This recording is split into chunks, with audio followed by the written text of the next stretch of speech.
Hi, Becca C. Smith here, and today I'm going to talk about why I chose to self-publish. Now,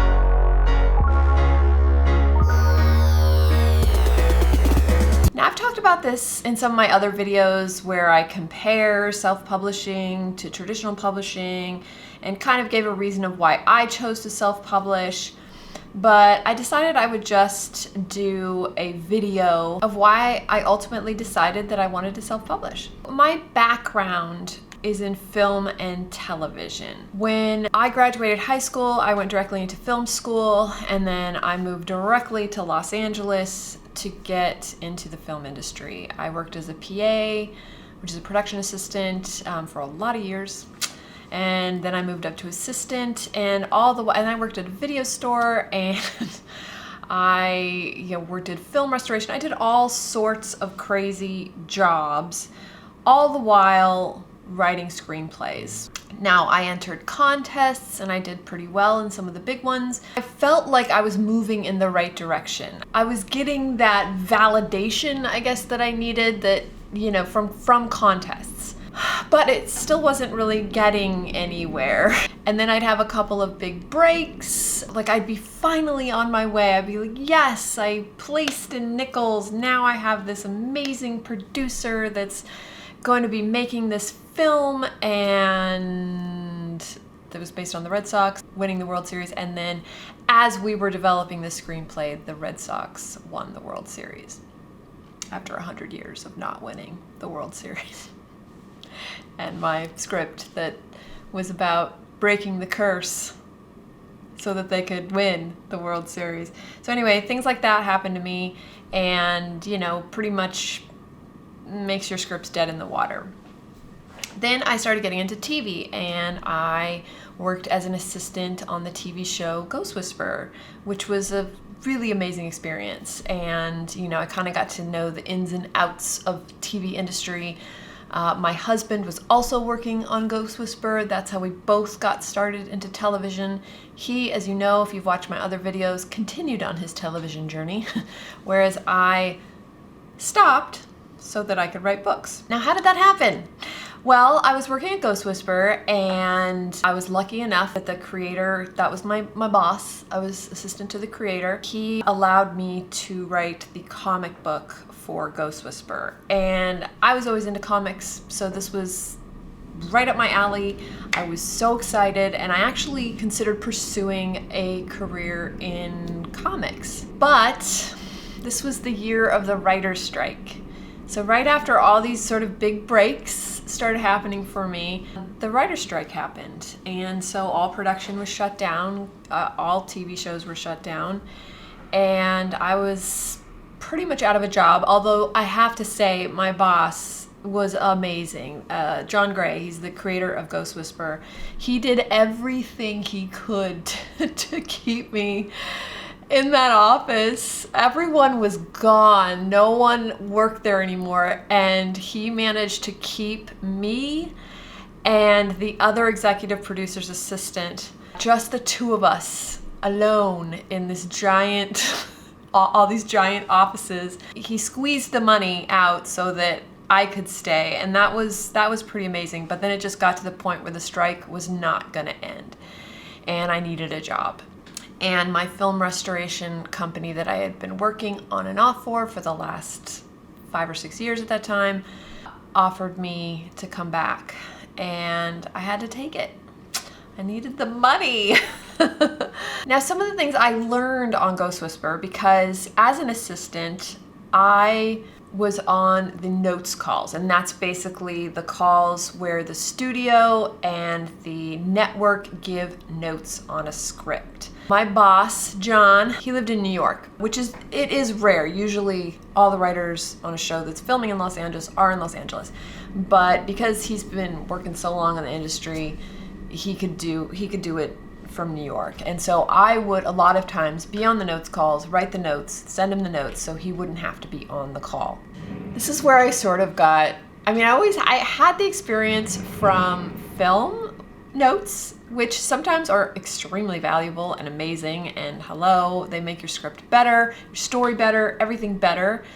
but a lot of times they don't. They're just the way that that person who's giving you the notes would write it themselves. It doesn't make it better, just makes it different, makes it the way they want to do it.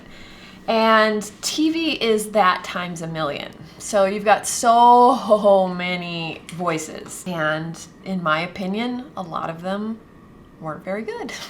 I remember one time John told me, and it was something that that really resonated with me, is that he said, in terms of note calls, dealing with the studio notes and the network notes, he said, pick 2 things in your script that you are willing to fight for, that you don't want to change, that these are what you truly believe in. And the rest you have to be willing to just whatever they want. That way they feel like they got something and you feel like you got something. And that to me was obviously great advice, especially if you're writing for television, because it is a bunch of people. So you have to be able to listen, and whether you believe in the notes or not, or agree with the notes or not, you have to change it, because that's just the way it works. It's a collaboration, and that's okay. And I was totally willing to do that. But I was going nowhere. I was in my 30s and still an assistant. I didn't feel like I had moved up in the industry any. Like, I got this great shot with the comic books, but then the strike happened and then they stopped doing the comics. I was at this crossroads because I left Ghost Whisperer. Now I was working at the film restoration place, and I was just looking at all of my scripts. I think I've written like 40 to 50 screenplays. I don't even know, that's the sad part. And probably about 20 teleplays, spec scripts for TV. And I would print them out and I'd put them on my shelf, and I was just looking at them on my shelf, and I realized in that moment that that's where they're gonna stay. No one's gonna see these, no one's gonna read these unless I, win some contest. But how many contests can I mean, this is the thing. I had been placing in contests, like the contests, Nickel Fellowship, Austin, Screenwriting Expo, like all the sort of big contests that you're supposed to place in that will change your life and change your career. And it didn't. I mean, I'd get the chance and then the Red Sox would win the World Series. It just kept happening, and I just wanted to tell stories. And I couldn't because of the gatekeepers. Well, it was 2009 when I decided to write Riser. And it was right after the strike. I was working at Larry's. I was working overtime. I didn't have much time in my schedule, but I knew I needed to tell the story, and I had already written it as a pilot. I wanted it to be a TV show, but I thought, wow, TV shows work really well with books, because you're telling this sort of long form of the story. You have a lot of time to grow the characters, and I just started writing Riser, and I finished it while working full-time in my break rooms on weekends. It took me about 6 months, but I finished the first draft, and I kind of went through this decision. Do I go the traditionally published route? I could start writing queries, get a good manager or agent, and go that route. I was very jaded against the gatekeepers.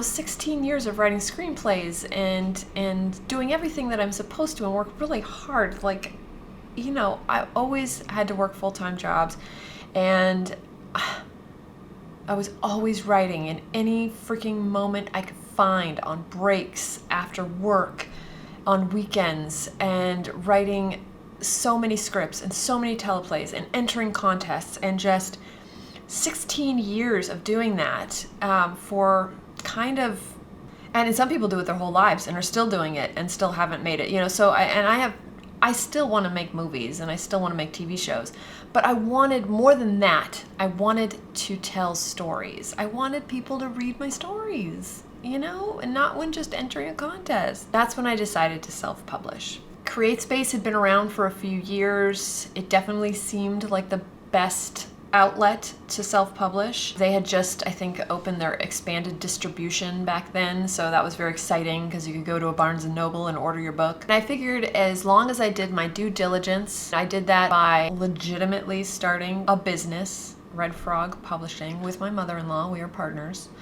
And we bought our ISBNs. We have like 100. I have my alpha readers, I have my beta readers, and I usually have at least 2 professional editors go through the book before I even publish them. So I feel like as much as I possibly can, I do, because if I treat it seriously, then other people will treat it seriously too. And that's not to say everyone's gonna like my books, you know? They could hate them. I mean, hello, this is the internet. Trust me, you get plenty of hate. But I finally got what I wanted, to share my stories, that anyone can read them. They're not just sitting on my shelf collecting dust. They're out there. Anyone can read it. And with Riser, it's permanently free. So you don't have to even pay for it. You can just read it, and that means everything to me. Now look, self-publishing definitely is not for everyone. It is a hard struggle of ups and downs and making money and not making money and trying to figure out ads and trying to figure out what the best ads to do are and realizing, is it the book that they're not interested or is it the copy they're not interested in? And it's just like a whole other career practically, just the marketing alone. So it's definitely not for everyone. And my father-in-law is traditionally published. He has 2 books with Tor, and I have friends that are traditionally published, and we are all super excited for each other no matter what route we did, because ultimately it puts our stories out there so people can read them. I chose to self-publish, but that might not be the right path for you, because bottom line is all writers want to do is tell stories, but it is up to you as to which path you want to take. And self-publishing was mine. So thank you so much for watching, and I will see you in the next one. Bye.